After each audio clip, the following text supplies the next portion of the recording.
Andy, what is up? This is Savannah from Survivor 49, and not just from Survivor 49, your winner of Survivor 49 and soon to be on season 50. I am so freaking excited to be coming to you this time of year. I feel like there's just so much to celebrate. Obviously, we are all collectively celebrating season 49 and the win and everything, but you have two friends, Brad and Caroline. They reached out to me. They told me that you are like a huge Survivor fan and that you are for sure celebrating my win with me. So dude, thank you so much. Not only that though, I really wanted to come on here and wish you and your family a very Merry Christmas. I will say, I appreciate all the support during my season. I am a little concerned because if you're rooting for me, you're rooting for the villain, Andi. You might be on the naughty list this year. What? Maybe. I don't know. I mean, either way, it's all good. We are having way more fun on the naughty list anyway. Like, everybody, I feel like, has a little bit of a villain in them. So, Andi, I hope that you are embracing your inner bad girl and just having the best holiday season ever. Brad and Caroline told me that you have been like an OG fan of mine. So you picked me to win after episode 2. Dude, I didn't even know what the hell I was doing episode 2. So thank you for seeing something in me where maybe I didn't even see something in myself at that time. And especially for sticking with me throughout the season. There was at the merge, I'm like, I don't even know how I'm going to get to the next day, let alone all the way to the end. So for you to stick with me through that, dude, thank you so, so much. And I'll be real with you. Your opinion actually means more to me than I think most people who watch Survivor, because I hear you are this huge fan to the point where your partner, Bonnie Lynn, actually runs a Survivor pool for 40 people. What the hell? That's actually insane. I don't even know if I talk to 40 people in my normal everyday life. You saw, I keep my circle small usually. I get overwhelmed by big groups. But my circle on the island, literally 2, maybe 3 people. I'll include Nate in that. But me, Sophie, and Rizzo. And, I guess the other Sophie came on board too. But so much respect for you and so much admiration for you guys getting this huge Survivor community together. One of my favorite parts about this season has really been, since coming off of the island, feeling all the love and going to these watch parties and, experiencing Survivor with a community. Previously, I would just watch Survivor on the couch with my boyfriend.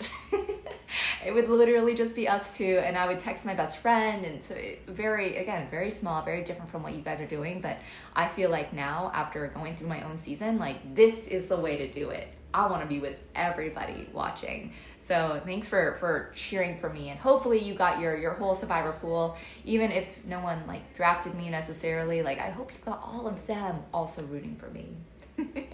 All right, so one thing that Brad and Caroline asked me about, they're like, all right, give us a little bit of the tea here. What did you really think of Rizzo? What did I really think of Rizzo? I'll be real with you. I love Rizzo. He, to me, out there was my little brother. And, when I'm out there on the island, you see my bond with Soph, and you see me say, oh, yeah, Soph is a friend from back home, which, she really, her energy is totally that. But for me, Rizzo, he wasn't a best friend from home. I'm about 6 years older. He was a brother from back home. And I actually have a little brother. They're the same exact age, same mannerisms. They both bring this very youthful, silly, goofy energy. And I think if I didn't have a brother, I wouldn't have related to Rizzo in the same way. I wouldn't have really gotten his sense of humor, and I probably would have, you just develop a certain type of relationship with someone who reminds you of someone from back home. And for me, Rizzo was my brother. So I'm literally playing this game with my best friend and my brother, which is literally a dream. So that's what I really think of Rizzo. I was so excited when I learned that he was also going back for 50. It was kind of a scary thing because, you're playing against these legends and, this is the big leagues, right? But knowing that my best friend, I'll call him my best friend now, but, Rizzo was going out there too with me, and it just seeing him on the beach, it was this instant comfort of, okay, I don't know any of these people, but I know one person and I know them very well. So I have so much love for Rizzo and so much respect for Rizzo. His girlfriend is just the sweetest firecracker. She actually kind of reminds me of myself in some ways. She's amazing. Those two are I have nothing but great things to say about both of them. So yeah, I know he kind of gets, people have mixed feelings on him, but he's a very endearing character. All right, now I'm this whole cameo is turning about Rizzo. We got to bring it back. We got to bring it back to what's really important here, which is me and you, Andy, us two together. Dude, I hope you're stoked for 50. I hear from Jeff that it's going to be a phenomenal season. He's already told me, we had an interview for his On Fire podcast about a week ago, and when we weren't recording, he told me, like, it's going to be filled with good footage. There's actually too much good footage right now, and they're like having trouble cutting it down, which is always a great problem to have. But I'm so excited. I hope that, Andy, you are rooting for me again for season 50.